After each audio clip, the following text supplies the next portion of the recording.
look at me, look at the camera.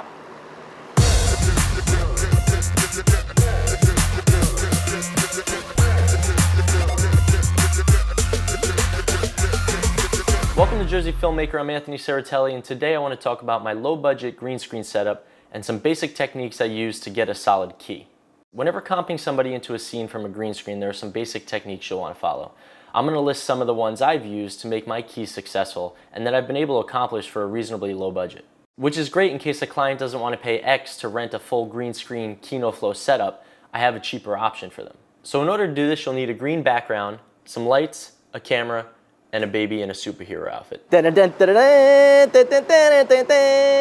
So here in the warehouse of my family's printing company, LCIgraphics.com, I have a 12 by 18 wall that I've painted a chroma green for less than $40. Now you don't need a 12 by 18 wall, you can use a cheap green screen backdrop as I've done many times and still do, like I did here for my alma mater's baseball team videos. Back at the warehouse, for my own convenience to save time, I've hung 3 soft boxes to light the majority of the wall, so I don't have to set up and break these things down every time I come in to shoot. I've had these for years in a kit I bought with a green screen backdrop for I think about $250.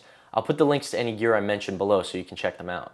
My most valuable purchase I've made though are these LED shop lights I got from Home Depot for about $55 each. I used 2 of these to light the green screen and they light them pretty darn well. I do have the 3 soft boxes in this situation, but I have used just these 2 lights to light a green screen backdrop and it works really, really well. Then I'll use 2 more of these to light the subject, and sometimes I'll need to use extra LEDs to boost the exposure, but that's not always necessary. You might notice I have the lights on in the warehouse, which I normally wouldn't do so I'm not mixing color temperatures. But sometimes if you're short on light, adding the ambient light of the room might be helpful. You definitely want to light your subject to match the scene you're going to be putting them into. But in my situation here, I didn't know what the scene was going to end up looking like, so I just lit her very evenly.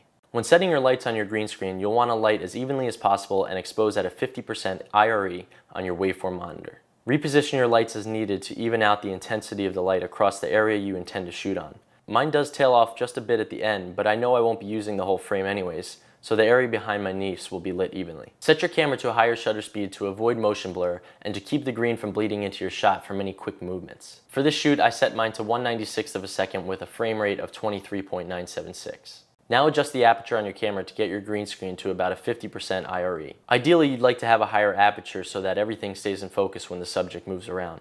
But I didn't have any more lights with me to bring up the exposure, so I'll take the poor man's route and play with the aperture. Now again, you can light your subject however you see fit to match your scene, but one situation I haven't had the best results in is underexposing for dark scenes. So if you do need to light someone for a dark scene, definitely use the correct angles to light for the intended scene, but I would still expose them at a regular exposure with skin tones around 70%. Then you can bring down the levels in post to match your scene. This may not be the best or even the correct way to do it, but I've been able to make it look decent using this technique. One last thing I found to be a big help is to add a backlight to your subject. It helps define edges and separate your subject just a little bit more to help get a better key. As for the keying process in post, that's another beast. I'm going to do a whole nother episode on that so this episode doesn't get too lengthy. So that's all for this episode on my fairly cheap, effective way to light a green screen. If you liked it, please like it, subscribe, tick that little bell so you can get future alerts for all episodes. If you have any questions or comments, please feel free to leave them below or contact me on any of my social medias at Jersey Filmmaker. Thanks again for watching, and I'll see you next time.